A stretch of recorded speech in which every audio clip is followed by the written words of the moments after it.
Hello, welcome to the Self-Learning Podcast by Dr. Sushma Singh.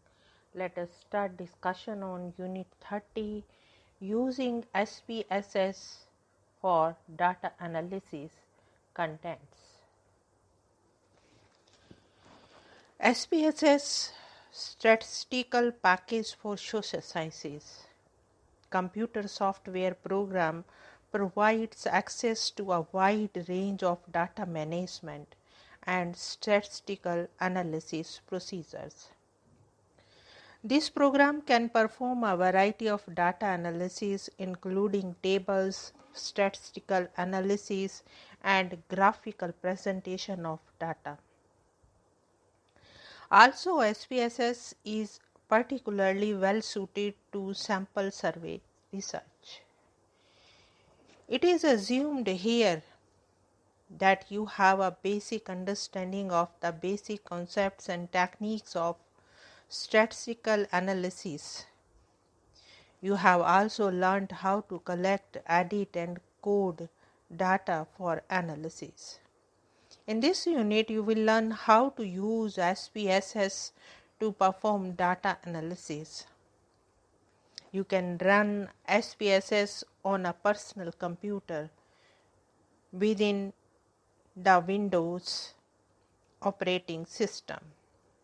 Since it is a Windows-based program, you can use the program without any difficulty and more interactively like Word, Excel, or PowerPoint programs. The command instruction given and examples shown in this unit are Windows-based SPSS version. Please note that the unit does not carry any information as it has plenty of graphics to understand the details without the aid of boxes. Now let us move to the point starting and exiting SPSS.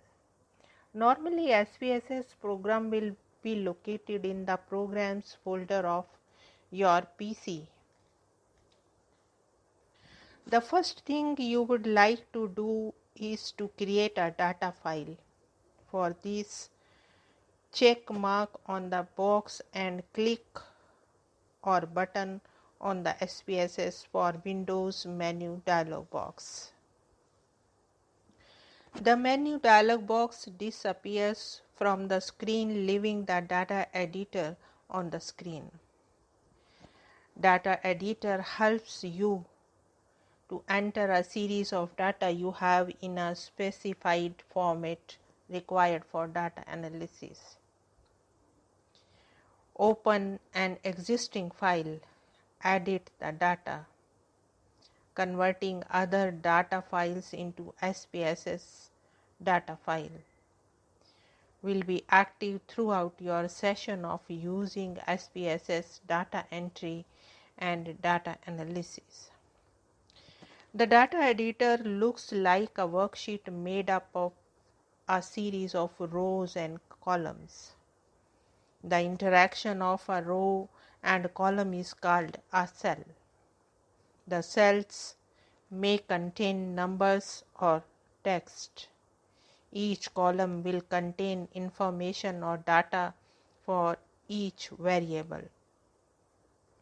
Similarly, each row contains information or data for each case.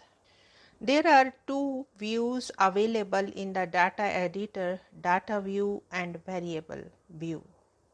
In the data view, you can see the data the way you have typed. In the variable view, you can see the properties of each variable defined.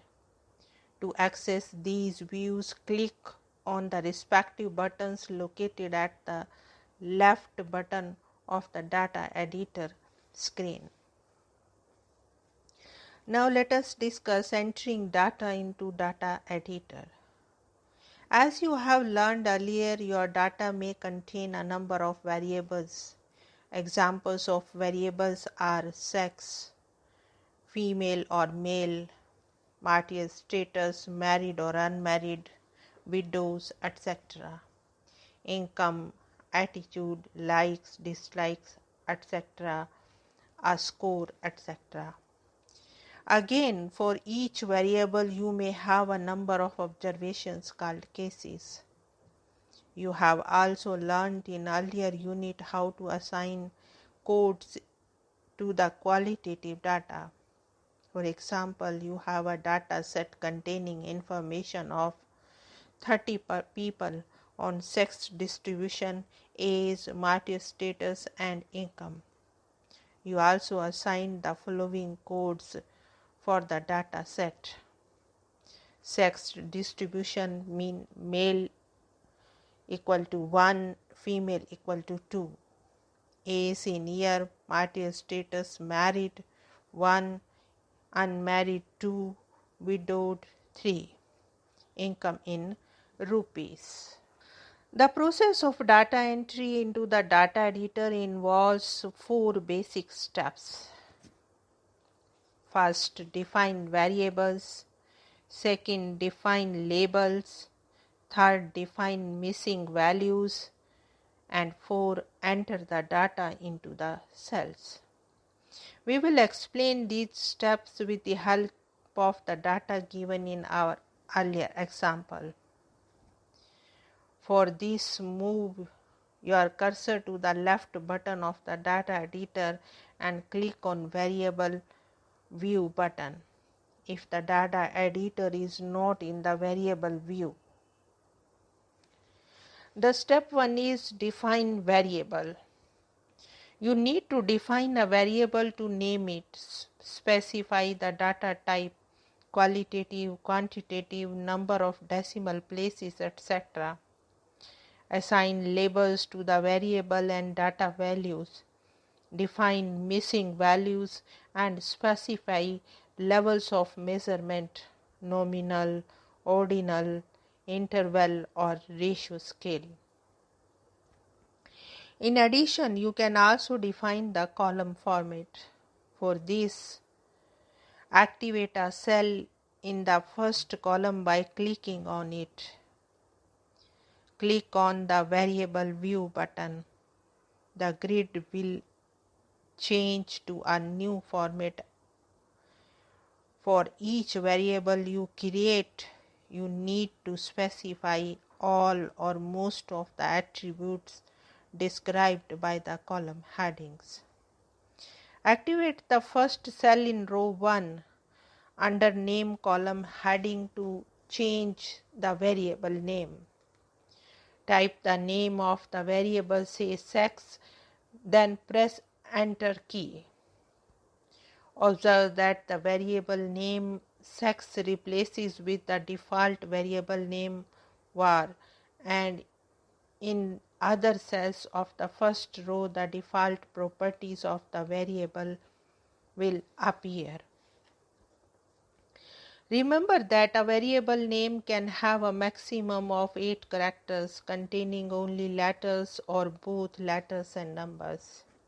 The first character of a variable name should start with a letter when it contains number.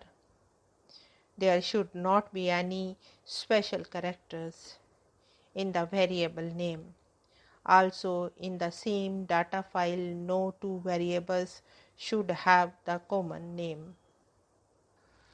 Step 2. Define labels. Now you can assign the text labels to the coded values of the variables. A variable label is a longer description of the variable that can be included in the variable name you have defined earlier. This may be necessary since the variable name is restricted to only 8 characters, and at later stages to understand the characteristics of that variable to define labels. Now let us wind up the session and take rest. Thank you very much for engaging yourself with the self-learning podcast.